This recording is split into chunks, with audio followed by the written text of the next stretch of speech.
السلام علیکم ورحمۃ اللہ وبرکاتہ۔ بسم اللہ والحمد للہ والصلاة والسلام علی رسول اللہ، اما بعد۔ سنن ابی داود حدیث نمبر 212۔ اس حدیث پر بعض نسخوں میں باب نہیں ہے اور بعض میں ہے۔ جو بعض نسخوں میں باب ہے، بابن فی مباشرۃ الحائض و مؤاکلاتہا، یہ باب ہے حیضہ عورت کے ساتھ مباشرت کا بیان۔ مباشرت کا یہاں معنی اس کے جسم کے ساتھ جسم کا لگنا ہے، جماع مراد نہیں ہے۔ و مؤاکلاتہا، اور اس کے ساتھ بیٹھ کر کھانا، کٹھے کھانا، اور یہ جائز ہے، کوئی حرج نہیں ہے۔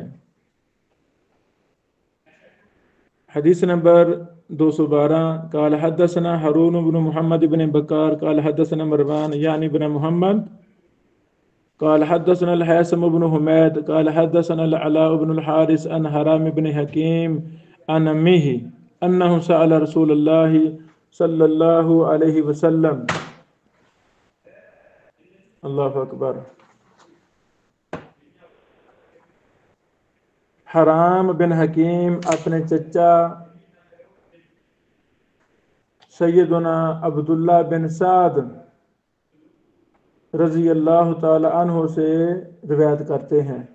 چچا سے مراد سیدنا عبداللہ بن سعد ہیں رضی اللہ تعالی عنہ۔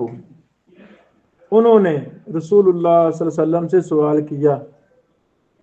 سوال کیا تھا؟ ما یحل لی من امرأتی وہی حائض، میری بیوی جب ایام حیض میں ہو تو ان دنوں میرے لیے اس سے کیا کچھ حلال ہے؟ اللہ اکبر۔ رسول اللہ صلی اللہ علیہ وسلم نے فرمایا لاکا ما فوق الازار، تہبند سے اوپر تہبند سے اوپر ہاتھ سے ہاتھ ملا سکتے ہیں، جسم سے جسم لگ جائے کوئی حرج نہیں ہے، اوپر سے فائدہ لے سکتے ہیں۔ اللہ اکبر۔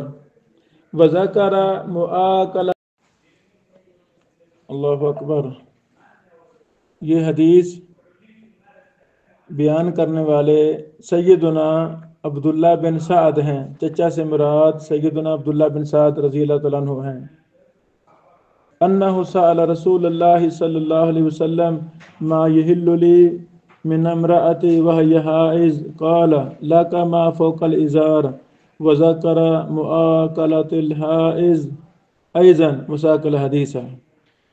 سیدنا عبداللہ بن سعد رضی اللہ تعالیٰ عنہ نے رسول اللہ صلی اللہ علیہ وسلم سے سوال کیا کہ میری بیوی جب ایام حیض میں ہو تو ان دنوں میرے لیے اس سے کیا کچھ حلال ہے؟ اس پر رسول اللہ صلی اللہ علیہ وسلم نے فرمایا لاکا ما فوق الازار، تہبند سے اوپر۔ اللہ اکبر۔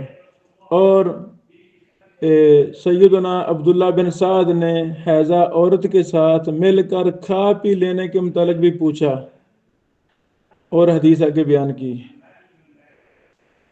اللہ اکبر۔ اس سے ثابت ہوا کہ عورت جب ایام حیض میں ہو تو میاں بیوی ہونے کے ناطے خاص جنسی عمل، جماع، ہم بستری، وہ حرام ہے، کبیرہ گناہ ہے۔ یہ پابندیاں اللہ رب العالمین نے لگائی ہیں، ہمیں ان پابندیوں کو پابندی ہی سمجھنا ہے۔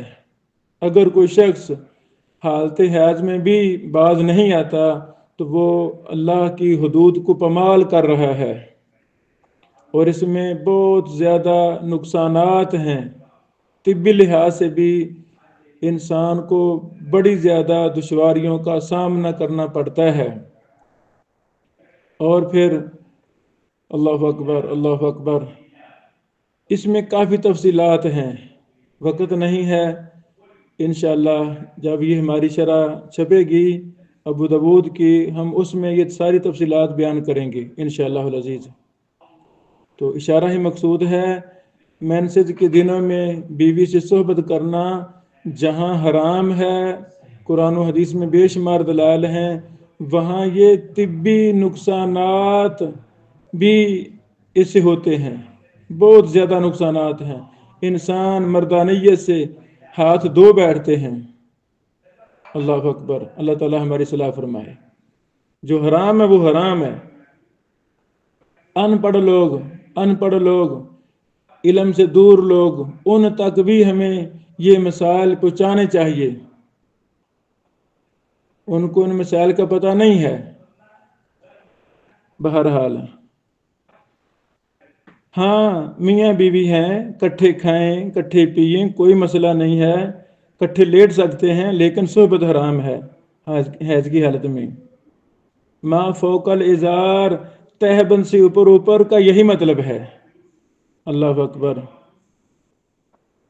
تو جب میاں بیوی کٹھے ہیں تو مزی کا اخراج ہوگا تو غسل اس سے واجب نہیں ہوتا، ہاں وضو ٹوٹ جاتا ہے، غسل واجب نہیں ہے۔ منی کے نکلنے سے غسل کرنا واجب ہوتا ہے۔ شیخ البانی رحمہ اللہ نے اس پر مفصل دراسہ کرتے ہوئے اس حدیث کو سند کو صحیح کہا ہے۔ صحیح ابو داود الام جلد نمبر 1 صفحہ نمبر 383۔ ھذا اسناد صحیح رجال کلهم ثقات۔ وفی الحیثم ابن حمید کلام لا یضر۔ حیثم بن حمید میں راوی میں کچھ کلام ہے لیکن وہ ان کو نقصان نہیں دیتی۔ اور تقریب التہذیب میں ہے صدوق، یہ راوی صدوق ہیں۔ اس سند میں جو راوی پہلی بار آ رہے ہیں ان میں سے ہارون بن محمد